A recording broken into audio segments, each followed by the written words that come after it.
semuanya, perkenalkan nama saya Felicia Vana Rudianto, nomor absen 13 dari kelas 12 MIPA 8. Di sini saya akan menjelaskan tentang menuju demokrasi terpimpin.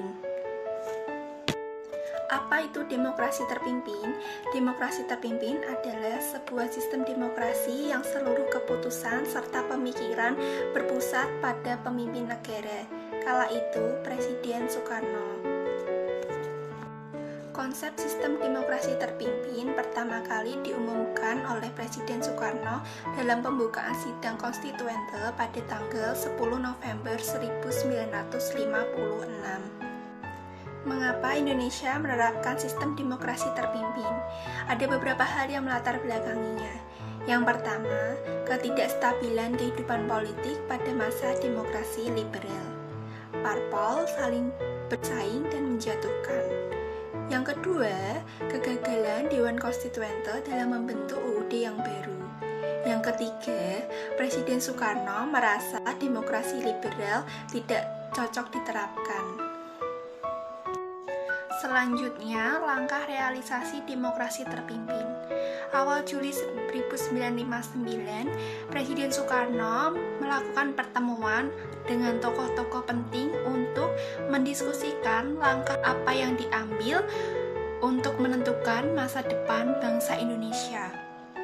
Setelah melalui serangkaian pembicaraan, mereka sepakat untuk memberlakukan kembali UUD 1945. Pertemuan dilanjutkan dengan Presiden Soekarno membacakan pidato singkat pada tanggal 5 Juli 1959 pukul 17 waktu Indonesia bagian Barat. Presiden mengeluarkan dekret yang memuat 3 pokok, yaitu yang pertama, pembubaran Dewan Konstituante, yang kedua, menetapkan UUD 1945, yang ketiga, pembentukan MPRS dan DPAS. Dikeluarkannya dekret presiden ini menjadi tanda berakhirnya demokrasi liberal dan mulai diberlakukannya demokrasi terpimpin. Bagaimana kehidupan bangsa Indonesia setelah diterapkannya demokrasi terpimpin? Kehidupan politik pada saat itu tentunya tidak lepas dari pelaksanaan demokrasi yang berpusat pada Presiden Soekarno. Presiden Soekarno seolah-olah pemeran tunggal dalam kehidupan politik bangsa Indonesia. Selanjutnya saya akan bahas mengenai penyimpangan kekuatan kebijakan pada masa demokrasi terpimpin. Pada HUT RI 1959, Presiden Soekarno menaksirkan arti demokrasi terpimpinnya dalam surat pidatonya yang berjudul Penemuan Kembali Revolusi Kita, yang isinya menyangkut revolusi gotong royong, demokrasi, anti-liberalisme, anti-imperialisme, dan kapitalisme. Kemudian, pidato tersebut dijadikan garis besar haluan negara yang disebut Manifesto Politik atau Manipol. Selanjutnya, untuk menjalankan demokrasi terpimpinnya, Presiden Soekarno membentuk suatu lembaga baru berdasarkan penetapan Presiden nomor 13 tahun 1959 yang diberi nama Front Nasional, dengan tujuan memperjuangkan cita-cita proklamasi dan cita-cita yang terkandung dalam UUD 1945.